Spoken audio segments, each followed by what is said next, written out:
और अब आपको बंगाल से सीधे सुदूर बस्तर लिए चलते हैं, जहां लोग पहले आने से डरते थे। आज वहां विकास का नया मॉडल तैयार हो रहा है। जिस बस्तर में कभी नक्सलियों का खौफ हुआ करता था, आज उसी बस्तर में मध्य क्षेत्रीय परिषद की बैठक कर साफ संदेश दिया गया कि लाल आतंक का अब खात्मा हो चुका है। अब बस्तर विकास के नए दौर में प्रवेश कर चुका है और जल्द बस्तर में होने वाला बदलाव इसे सबसे विकसित आदिवासी संभाग बनाने वाला है। यह दावा सरकार की ओर से किया जा रहा है कि बस्तर में नक्सलवाद खत्म हो चुका है और अब बस्तर का विकास शुरू हो चुका है।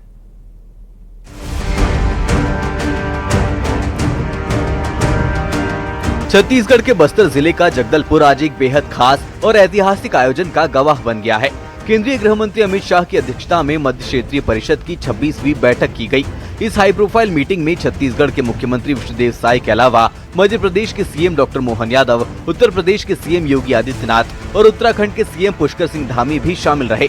इसके अलावा इस बैठक में राज्यों के मुख्य सचिव समेत कई आला अधिकारी मौजूद रहे। बैठक के दौरान राज्यों के बीच प्रशासनिक समन्वय और नीतिगत मामलों समेत अलग अलग मुद्दों पर चर्चा हुई। इस बीच सबसे बड़ा सवाल ये उठता है कि आखिर इतनी अहम बैठक के लिए देश की राजधानी दिल्ली या किसी बड़े महानगर को छोड़कर बस्तर को ही क्यों चुना गया। इसके पीछे का संदेश साफ है कि जो बस्तर कभी नक्सलियों का गढ़ माना जाता था, वो पूरी तरह नक्सल मुक्त हो चुका है।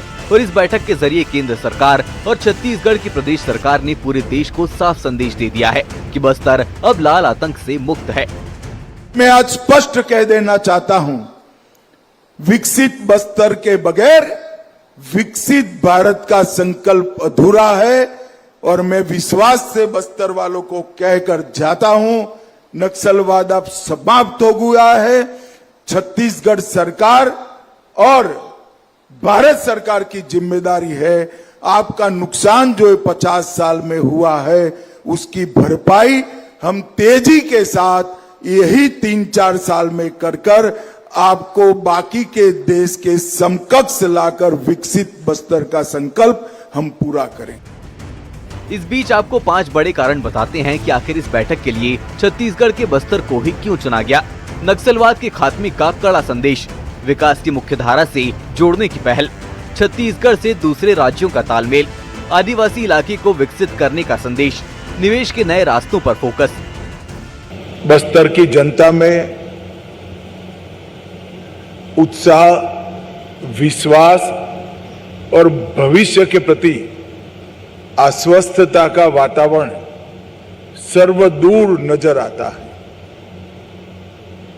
भय का माहौल,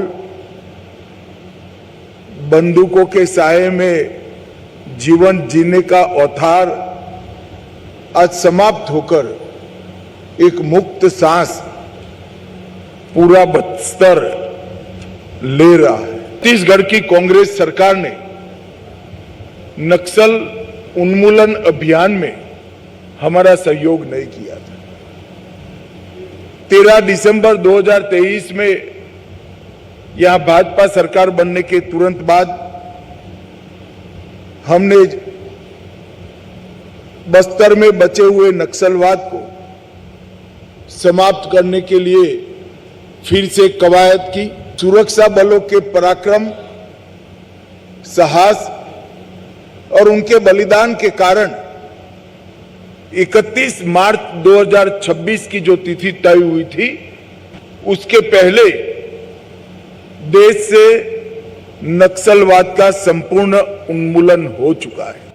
यहां पर गांव की डेयरी भी बनेगी और ये डेयरी में हर ट्राइबल महिला अपने पशु का दूध वहां पहुंचा पाएगी। यही सेवा डेरा का उपयोग कर हम बस्तर के हर आदिवासी नागरिक को एक गाय और एक भैंस देने वाले हैं। कभी नक्सलियों के गढ़ रहे बस्तर में केंद्रीय गृह मंत्री अमित शाह ने सेंट्रल जोन काउंसिल की मीटिंग से साफ संदेश दे दिया है कि अब बस्तर विकास के नए दौर में प्रवेश कर चुका है और जल्द बस्तर में होने वाले इस बदलाव से सबसे विकसित आदिवासी संभाग बनने वाले हैं। Bureau report, news 18।